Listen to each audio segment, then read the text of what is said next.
Nah, sekarang saya lagi di Pasar Gede. Di sini saya akan menanyakan pertanyaan ke beberapa pedagang di sini. Seberapa tahu mereka tentang laporan keuangan itu? Yuk, sama Ibu siapa? Ibu Uti, Bu Nani. Ibu Elianawati. Ibu Uti tahu nggak sih apa itu laporan keuangan?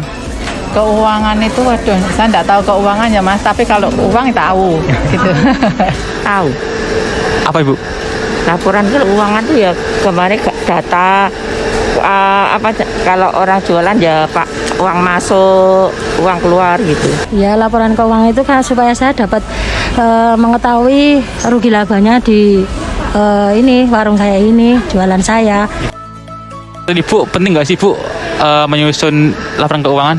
Ya kalau bagi yang resmi penting, kalau saya tradisional gini enggak begitu penting. Ya penting Mas, supaya kita kan tahu kalau bulan ini pendapatan saya segini. Jadi saya kan nanti bisa, kalau pas lebih kan saya bisa tambah modal lagi buat tambah barang-barang saya, jualan saya. Sebetulnya penting laporan keuangan itu.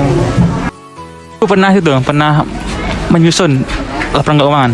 Ya, setiap bulan saya harus menyusun laporan keuangan sebab kita kan jadi tahu setiap harinya saya harus bisa memplanning pengeluaran saya.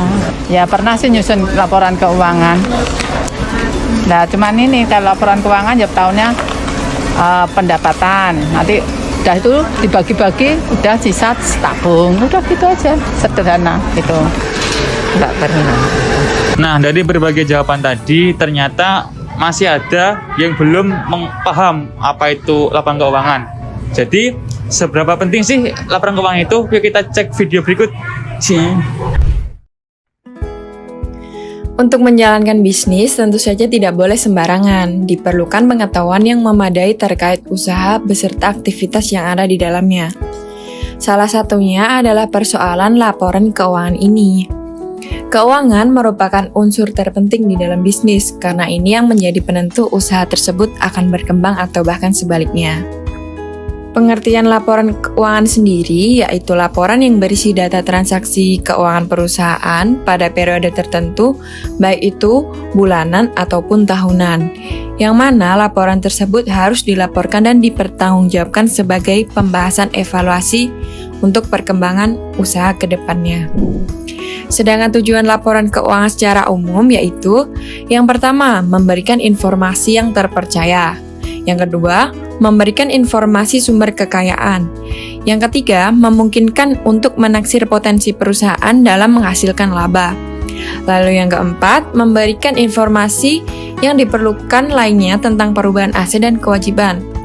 Dan yang terakhir, mengungkapkan informasi relevan lainnya yang dibutuhkan oleh para pemakai laporan. Nah, untuk selanjutnya akan dibahas mengenai jenis-jenis laporan keuangan. Terdapat 5 jenis laporan keuangan utama pada bisnis, yaitu laporan laba rugi, laporan arus kas, laporan perubahan modal, laporan neraca, serta catatan atas laporan keuangan. Setiap laporan ini memiliki fungsi dan prinsip yang berbeda. Tentu mereka yang membuat laporan ini harus bisa membedakan pembuatan laporan keuangan yang sesuai dengan peruntukannya. Karena yang kita bahas kali ini terkait dengan laporan keuangan dalam UMKM, yang secara umum belum ada pembagian dividen, aktivitas investasi, dan kegiatan komprehensif lainnya, maka dari itu setidaknya laporan laba rugilah yang utama untuk dibuat oleh UMKM. Laporan laba rugi itu sendiri adalah laporan finansial perusahaan yang dibuat untuk mengetahui pengeluaran dan pemasukan bisnis secara mendetail. Isi dari laporan ini ialah data-data pendapatan sekaligus beban yang ditanggung oleh perusahaan atau UMKM tersebut. Terdapat 2 jenis laporan laba rugi yang biasa digunakan oleh bisnis, yaitu single step dan multiple step. Perbedaan dari keduanya yaitu laporan laba rugi single step hanya menunjukkan satu kategori pendapatan dan satu kategori pengeluaran. Lalu untuk laporan laba rugi multiple step berisi lebih banyak informasi umum daripada yang disertakan dalam laporan laba rugi single step.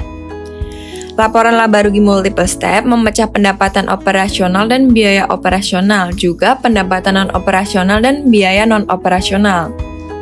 Lalu untuk langkah-langkah dalam penyusunan laporannya yaitu untuk laporan laba rugi single step, yang pertama kita menentukan pendapatan dan beban dari usahanya. Dapat dilihat pada gambar, selanjutnya akan dihitung laba bersihnya dengan cara menjumlah semua pendapatan, misal pendapatan jasa dan pendapatan bunga. Lalu akan diperoleh total pendapatan. Total pendapatan tersebut selanjutnya akan dikurangkan dengan total beban yang berasal dari, misal, beban sewa, beban gaji, beban asuransi, beban listrik, air, dan telepon. Setelah dikurangkan, maka akan dihasilkan laba bersihnya. Untuk laporan laba rugi multiple step, yang pertama kita menentukan pendapatan dan beban, baik dari usaha maupun di luar usahanya. Selanjutnya, mencari laba usaha dengan mengurangkan antara pendapatan dari usaha dengan beban dari usaha.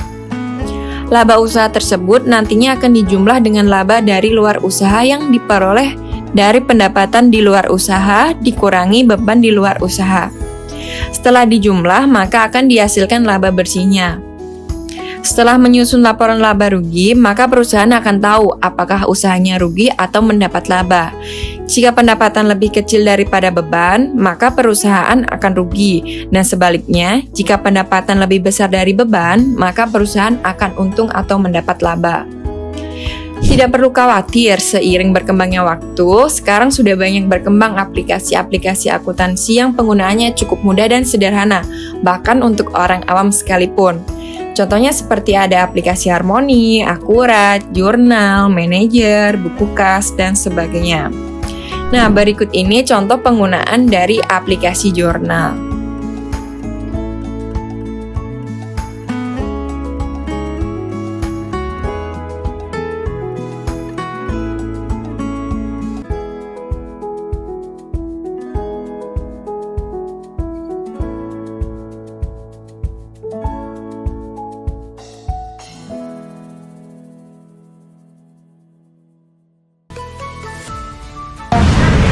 Nah, dari video sebelumnya kita tahu bahwa pentingnya laporan keuangan itu ialah dapat mengetahui bagaimana posisi suatu perusahaan, baik itu sedang rugi atau dia sedang untung. Efeknya dapat memaksimalkan keuntungan dan juga dapat meminimalkan kerugian. Nah, sebenarnya di zaman sekarang dalam menyusun laporan keuangan itu sangat mudah karena dapat dibantu dengan berbagai macam aplikasi yang dapat membantu menyusun laporan keuangan. Jadi sekarang tidak ada lagi alasan tidak membuat laporan keuangan dengan alasan ribet dan malas.